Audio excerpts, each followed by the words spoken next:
तुमचा काय माहिती का दणदणीत विजय झालेला पाहायला मिळत आहे. तुम्ही इथलच्या मतदारांना काय आवाहन करतात? मी सर्वप्रथम सर्व मतदार बंधूचे खूप खूप आभार माने. एवढं मोठं प्रेम त्यांनी, एवढी मोठी खूप मोठी जबाबदारी ही माझ्यावर त्यांनी टाकलेली आहे. खरं पाहता हा विजय सर्वसामान्य शेतकऱ्याचा, तरुण वर्गांचा, सर्वस्वी आमचे नेते अजितदादा पवार साहेब यांना श्रद्धांजलीपूर्व मी यांना माझा हा विजय अर्पण करतो. सर्वस्वी उत्तमरावजी विटेकर व माझी आई निर्मलाताई विटेकर, आमचे नेते माननीय राजेशदादा साहेब, पहिले साहेब यांनी रोडेदाजी असतील, सगळे रोडे परिवार असेल, सर्व आमचे कल्याणराव विटेदाजी असतील, आमचे मदनराव विटेकर यांच्या मार्गदर्शनाखाली आज जो विजय माझा झाला आहे, मी खऱ्या अर्थानं मी भावनाविषयी मला जास्त बोलता येत नाही की एवढं प्रेम जे दिलं आणि आम्ही केलेली विकास कामं त्याला मी विरोधकांना जे मी मागच्या वेळेस आव्हान केलं होतं की कागद दाखवला होता की मी जे काही विकास कामं केलीत त्याच्या जोरावर आम्ही मत मागत आहोत.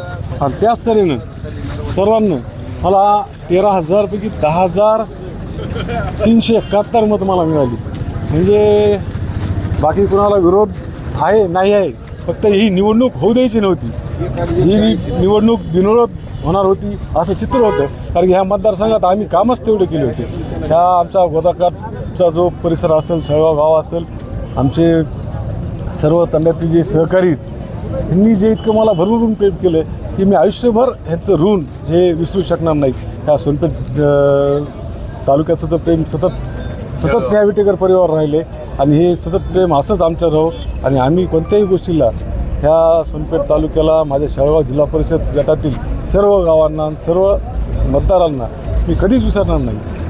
एका बाजूला पाहिलं तर जे की परभणीचे खासदार असतील बंडू जाधव, ते वारंवार आहे ना राजेशदादा विटेकरांवर विरोध करत होते.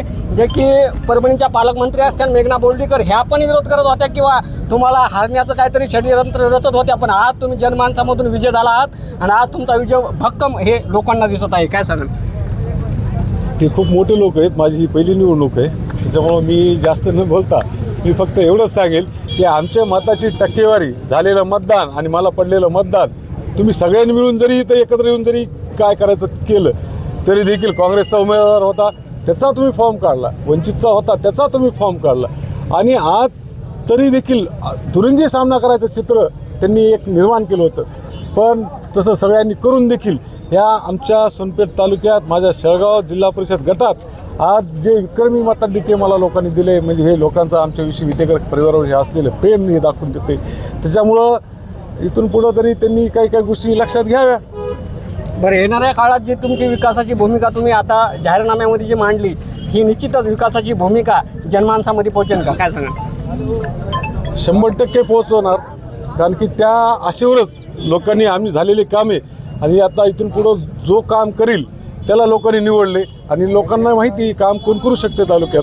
गोदाकाठचा रस्ता असेल, कुणी पाठपुरावा केला, कुणी मंजूर केला, 548 बिसा आहे, कुणी गडकरी साहेबाकडे गेलं, कोण गेलं, इकडे सगळ्या सरपंचाला घेऊन गेले, इथल्या पत्रकारांना दादा घेऊन गेले. अक्षरशः 10 कोटी रुपये फक्त मंजूर झालेले होते.